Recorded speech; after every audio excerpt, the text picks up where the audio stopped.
Ho ho ho! It is Wednesday, my dudes, once again, and so that brings us back to another episode of Mistletoe Peak. I now know the name of this park. I named it after I finished making the first episode, so that commentary was basically spent. Don't know what this series is going to be called yet, but you guys know.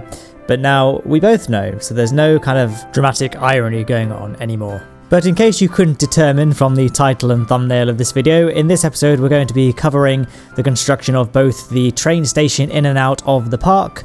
Well, I guess the station itself doesn't go in and out of the park, but the train that passes through the station does. And then we're going to be building the Christmas village after that. So the first thing we're going to do is build the train line that goes kind of around this mountain. So one of the ideas I had for this park was kind of explaining a way of for guests getting to the park itself, because I thought it might look a bit cheesy having a car park and kind of ruining the kind of old school Victorian aesthetic of the village. I know that kind of gets ruined by the rides, but you can kind of suspend your disbelief for those sorts of things. So I thought one thing I could do is I could put the guest spawn point inside the mountain and put this railway in, so guests have to ride the railway to get to any of the rides. So that was kind of the theory there. I've tried it, so I have opened the park since recording this and I've tried it, and the guests get on the train after coming into the park, but they don't always get off at this station here, so they end up riding around the mountain a few times before eventually getting off. But I think once the park is filled up and we've got a steady inflow and outflow of guests, you won't really notice. I think just in the beginning it's going to look a little bit weird having guests going around this like featureless mountain railroad, but that's the idea here. So rather than doing what I did in Neptune Park, where the monorail that goes in and out of the park is just on like a test constantly and it's just looping around and the spawn point is inside the station, rather we just put the spawn point at a different station that you can't see, so it looks like guests are just arriving at the park via this train instead. That way you can actually see them inside the train and disembarking it and going through the station and all that, rather than just magically appearing out of the station constantly, even though the train is only arriving intermittently. So that's the idea anyway. I think there was a game I played when I was younger that did a similar sort of thing, but like as part of the game, so rather than guests just spawning in, you'd actually see them arrive. I think it was Theme Park World, that bullfrog game. I think it was Theme Park World, where they had the guests arriving on like via a boat or an aeroplane, depending on the kind of park environment you're building in. That was a real great game. I'm sure if I played it now, it will have aged terribly, but at the time I remember spending huge amounts of time making theme parks in that game. So here we are getting to the first half of this video, which is the construction of the train station. Ironically, building the train station took far longer than building the rest of the Christmas village actually. The main reason for this is because I'm obviously working to a time limit here. I have about, I think it's 6 weeks to Christmas now, but for you guys it'll be about 5 weeks to Christmas. So I've not got long to finish this entire park. So I had to take a few shortcuts. So for the village, I essentially, you'll see when it comes around, but you know me, I love talking about things in videos before they've even happened. I essentially just built one building to a very high level of detail and then just cloned the building around, changing a couple of things here and there, but for the most part it's the same building. It ends up looking pretty good though. I mean, most village squares, in real life I should say, they have very similar looking buildings, because otherwise it looks a little bit hodgepodge, a bit janky. You want some sort of uniformity to the architecture. So there is also kind of a layer of realism in doing that technique, as well as having the added bonus of, you know, being much faster than building all the buildings individually. That's that, but lest we get too ahead of ourselves, we still need to talk about what's going on with the station. So we've built the platform. Essentially, there's not much to talk about really there. I just used the asphalt pieces. I always call them that, but they're called pavement in-game, which I feel like I shouldn't have too hard a time remembering because I'm British and that's what we call our sidewalks over here. I don't know. Planet Coaster is a British game, or developed by British people, whatever. Same sort of end result really, isn't it? But yeah, you know what, I think I am enjoying, I'm deriving a lot more enjoyment from building this park than I was from Neptune Park towards the end. I think because with this park, I've got a very clear, defined objective that I want to build, and that's going to be the entire park. And so I can see an end in sight, and it's much easier for me to plan things out and kind of see how things are going. Neptune Park, on the other hand, well, obviously I love Neptune Park. It is very hard to kind of stay motivated because I'm just not sure where I'm going with that series. I don't really know when it's going to be done, how much left it needs doing to it, and I've got all these different spots that can't really be filled. And I think because I want it to have this big scale to it, I'm not sure. It's got lots of empty spots. I personally find it much harder to build large scale parks in Planet Coaster like Neptune Park. I've only just learned this because this is the first time I've not attempted a large scale park, and I'm having much more fun time with it. But let me know what you guys think of this. Obviously, I'm happy to carry on building the large scale parks because ultimately I love Planet Coaster at the end of the day. So I enjoy it all, don't get me wrong. But I think I'm having a much more sort of satisfying is probably a better term to use than enjoyable with building this park. But it's up to you guys, really. Do you prefer seeing smaller scale parks? I think if it were me personally, because I obviously watch other Planet Coaster YouTubers, and this tends to be my preference, I prefer watching shorter series, because series that go on for ages and ages and ages, I kind of end up getting a bit burned out on the park, or I'll miss a few episodes and not really sure what's going on. But parks that are built over the course of like 1 or 2 months, and I've only got about sort of 10 or so episodes gone towards building them, I end up being kind of a bit more invested in them because I can see it from start to finish, and I can see where the series is going, and it's easier for me to keep up with it. I don't know, this could just be me. I'm obviously a pretty weird person, so it's up to you guys, really. I am trying kind of various different formats with this channel. You may have noticed, if it came out, I'll talk about that in a second, my latest Kerbal Space Program video. I have done a video in a similar style to that before with the Reliant Robin space shuttle, but I did the flying under the 2 bridges challenge, so I tried mixing up a bit by having a lot more face cam shots, a bit more personality driven rather than necessarily driven by, you know, my exceptional gameplay skills with a Z. So yeah, but like I say, if that even came out, I'm currently uploading it right now. It's a Saturday for me. It's got about an hour and a half left on the upload. This is my third attempt at uploading it. It's now nearly 4 p.m. and I usually try and upload my Kerbal Space Program videos on Saturdays around 2, but this has had to be re-rendered, and it takes about an hour and a half to render, 2.5-3 hours to upload. It's taking a very long time because I kept getting copyright strikes on it. I've essentially, like, it's not like they were bogus copyright strikes, they were legit, because I've been downloading, like, the end of the video has this motivational speech, which I think in and of itself is royalty free because it was uploaded under the Creative Commons license, and you kind of have to go out of your way to upload things under the Creative Commons license. But I was like downloading like mixes of it with songs, and they're all listed as royalty free songs and all that. And you go and upload it, and they're not royalty free songs, and you end up getting a copyright. Luckily, I never upload with things monetized in case it turns out my sources for royalty free music were just idiots who weren't actually posting royalty-free music, and I don't want to get a copyright strike. So the strikes were legit, but I just find it annoying that people post these things saying, oh, copyright-free music, when clearly they must have had a copyright strike to upload that music to their channel as well. So it annoys me that they are listing it as royalty-free when it's clearly not, and I'm inadvertently kind of breaking fair use. Because they say, well, it's fair use. I'm like, well, it's not fair use though, right? That's the problem with the H3H3 case. Like, obviously, the net result was very, very good, but now people are claiming fair use for everything, even things that aren't fair use. Like, people will talk about a new feature of Kerbal Space Program, but then they'll just use my footage demonstrating that feature, and they're like, well, it's fair use. And I'm like, well, it's not fair use, is it?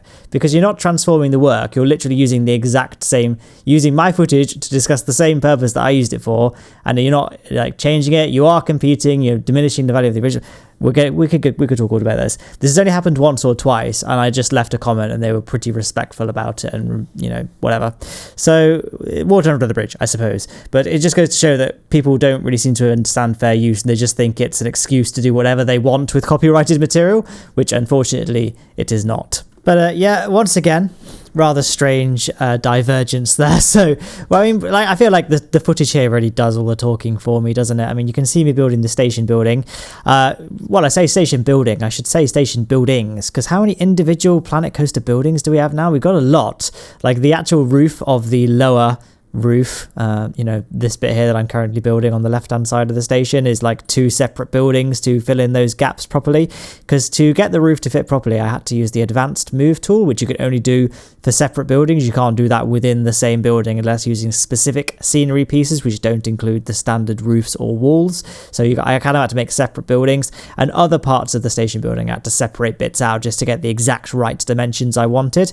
I was building this from like a picture of a model railway station, which is something I've discussed in past videos, but the buildings used on model railways are actually really good for Planet Coaster designing because they're built to a similar sort of aesthetic and scale that Planet Coaster's parts are. And I know I'm not the only Planet Coaster guy that does this. I think it was Masked Bandit might have been saying in one of his videos that he used a similar set of muses, and that idea wasn't original to him either. So I know it's quite a popular thing to do, at least within the niche world of Planet Coaster YouTubing, which, you know, is very niche. I did actually think about reaching out to someone from like Bro Nation or something to see if they wanted to build something for this park, because one of the things I'm struggling with, and this is where you guys could come in, is well, you can't quite see it, so maybe I should zoom out, wait till I'm in a zoomed out angle. But essentially, if you were to look from the station towards the Ferris wheel, on the left hand side is Mistletoe Peak itself, like the namesake of this park. It's essentially the name I'm giving to the tallest mountain in this little cluster of hills. That's going to be Mistletoe Peak. So later on in the series, we actually build like a gondola cable car all the way to the top. Obviously, it's a non-functional because gondola cable cars don't currently exist in the current version of the game. Maybe one day, I was about to say Squad, but maybe one day Frontier will add it, but today is not that day, so it's built entirely out of static scenery pieces. But there's going to be like a viewing platform at the top or something. So the story I'll engineer is that this year has been very icy, you know, global warming has really been taking a hold, and so the gondola is not safe to operate, and that's why it's not running. So that's kind of, I guess that's kind of a viable excuse as to why the cable cars don't move. But one thing I'd like to have is at the top of the top of the cable cars, rather than just looping back around and going straight back down, there's like things to do at the top, namely like a big viewing platform, but maybe having some sort of structure up there as well. And I was trying to think of different things. One idea was like an observatory, which to be honest is probably my favorite idea so far, but I'm very open to other suggestions. Mike Sheets, I think it was the guy I was just talking about a minute ago, actually suggested maybe putting like a church or a temple up there or something. Whilst I like that idea, I'm not quite sure. But if you guys have any ideas about kind of buildings that could go up the top, even if it's like things that are based on real life structures, like if you want to just tell me a real life building that might look good in this park sitting at the top of a big snowy mountain, then do let me know. I do read I read all the comments all the time, but it's very hard to read all of the Kerbal Space Program video comments because I get a lot more comments on Kerbal Space Program videos. But with Planet Coaster, generally, if it's within like the first week or at least few days after the upload, I read pretty much every single comment, except the ones that like get flagged as spam. So I mean, if you put a link in your comment, it will probably get flagged as spam. I know this because like I tried to on one of my videos, I posted as my I usually leave. Yeah, let's slow down. I usually leave a pinned comment at the top of the comment section, and sometimes I use my second channel to leave a comment, then I'll use my main channel to pin it. And on my second channel I said, hey, if you want to see me make the thumbnail of this video, click the following link, and I couldn't find the comment to pin it on my channel, and then I clicked on comments flagged as spam, and it had flagged my second channel as a spam comment. You'd think YouTube would see that like channels with more than like 1,000 subscribers probably aren't spam. Oh, they probably are, I don't know, they probably know what they're doing. Said no one ever when discussing YouTube's algorithms, but whatever. So here is me constructing the second station. I wasn't really thinking about making it too realistic or neat or anything, because again, this is never meant to be seen by human eyes. This is just something that's going to be happening backstage that actually let's slow down, that actually gets guests onto the railway, and then they can just travel to the front of the park. So the objective here was just to make a really massive long queue line, because obviously every guest going into the park will have to be standing on that queue line. It's not very realistic in terms of the actual course it takes. It's certainly not safe given the fact it has no railings, but at the end of the day, the computer-controlled guests are not going to be falling off, so it's no worries. But nauseating camera angles aside, let's leave the mountain. I was just kind of showing you that little clip to give you an idea of what was going on backstage in terms of how guests get on the train to the actual entrance to the park. But now we need to get to the second half of this video. And as I mentioned at the beginning of this video, that's going to be the Christmas village. And as I also mentioned at the beginning of this video, I had to take a few shortcuts in constructing it in order to make sure this series didn't spend, like 7 months in production. I've only got 6 weeks to make it. So I'm going to be building one building to a fairly high level of detail, and then we're going to just clone it around this square a few times. Square, I guess it's technically a square, but it's more of a circle shape, isn't it? Clone it around a few times to create the rest of the village. So whilst this is a semi-original design, it was heavily inspired by something I saw on the Steam workshop by a member by a builder called Bloopsy. I think that's how you meant to pronounce it. I'll link it in the description. Just because I liked the general design of their Christmas shop, although like I say, this was only really inspired by it in terms of the general shape. I did end up kind of making this my own sort of thing, but I did like his design or her design. I don't know their gender, let's not assume anything. I did like their design of having this sort of 3 roof design using these really tall fairy tale style roofs. I think it fits the fantasy aesthetic quite nicely. But yeah, like I say, in terms of the building, fairly symmetrical appearance, nothing too fancy really, just nice. I just liked the way it came out, and obviously I was taking a little bit of care and attention in terms of how this thing might light up at night, because all my memories of Christmas fairs and stuff when I was younger were at night in the dark, because it's winter, so the days are quite short. So we were spending a lot of emphasis in this park, more so than we have done in previous parks. We're going to be spending a lot more time on things like lighting, stuff like that, just to make sure it looks nice at night. So far we've got that sort of holly wreath thing overhanging the front of the shops. We'll stick some fairy lights on here as well once we finish doing this sort of mock Tudor design, or maybe it's a legit Tudor design. I don't know how old this village is going to be yet, but I'm so far assuming that it's going to have been built sometime in, like, I don't know, the 1930s or something, so kind of mock Tudor sort of thing really. But there we are, we have nearly finished the building itself. We just need to add, like I say, add the aforementioned light. So I used the constant fairy lights, as in not the ones that flash, and then just colour them all to a slightly off-white yellow, and that's it. That's the entire story there. Nothing else to add. So with Planet Coaster, all you need to do is do it once, and then you can just select the whole thing and duplicate it across a few times to get the rest of the building done, and then we can do the same thing again to do the back side of this building. Or not then, I guess I didn't. I thought I did, but I've clearly misremembered. You might have just seen that archer there, and you may have seen him, that little archer guy, throughout the rest of this series briefly. The reason I'm placing him there, he's not supposed to be a permanent fixture. It's just to give me an idea for the scale of the peeps. I think I got the idea from Ruble Trillions initially, although I don't think he is the only one that uses that archer to determine the scale of buildings. That archer, I think, is the closest animatronic to peep scale. I don't know if any of the DLC animatronics are closer or, just as good, but most people seem to use the little archer in terms of a reference to get buildings to the right scale of the Planet Coaster guests, so that's why he's there and why you might see him in other parts of this series. He's just there to determine the scale. So you may have noticed, because it's on screen, that I forgot to clone the windows around, and I just noticed whilst editing this that the windows I used on the left-hand side buildings, they actually light up at night, which I didn't realise at the time. I just thought they looked different because I thought it might look a nice little quirky feature, that the way you can differentiate these buildings, aside from the actual shops, is to have a look at the windows. But I think I might just switch out all the other windows of all the other buildings to match those ones, so that it's all lit up at night, because as I said earlier, one of the things I'm trying to emphasise in this series is making sure it all looks nice when lit up at night.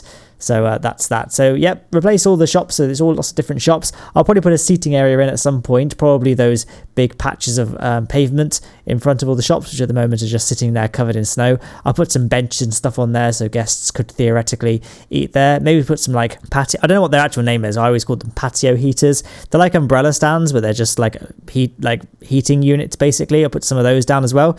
The only thing that might dissuade me from doing this is that guests wouldn't actually be able to sit on them, because I'm not actually able to place paths on those sort of balcony pieces there that overlook those walls, so it would be an aesthetic only thing, unfortunately. But I might just do it just for a sense of realism, like we've got all these restaurants but nowhere to sit. So, but then again, Christmas markets is often just spent walking around holding food, although that would be because you're walking and looking at different stalls and shops, whereas here we only have food shops. But whatever, this park's a work in progress, and that's pretty much all the things we need to do today, actually, in terms of the buildings. All we need to do is do the finishing touches, like path extras, such as lampposts. So I'm using the Vintage Pack Victorian lamppost. In fact, I'm using the Vintage Pack a lot. That's what those balcony pieces are on this building, on these buildings here. A lot of the balconies aren't quite centered too well, actually. I probably need to go back and, well, I say I probably need to do that. I know for a fact I have already done it now, but eventually later I do go back and properly line up the buildings and balconies and stuff. Properly line up the windows and balconies on those buildings. We can do some lighting up for the central tree as well. And that's it. Now we just need to do a similar level of lighting for the station, but it shouldn't take too much longer now.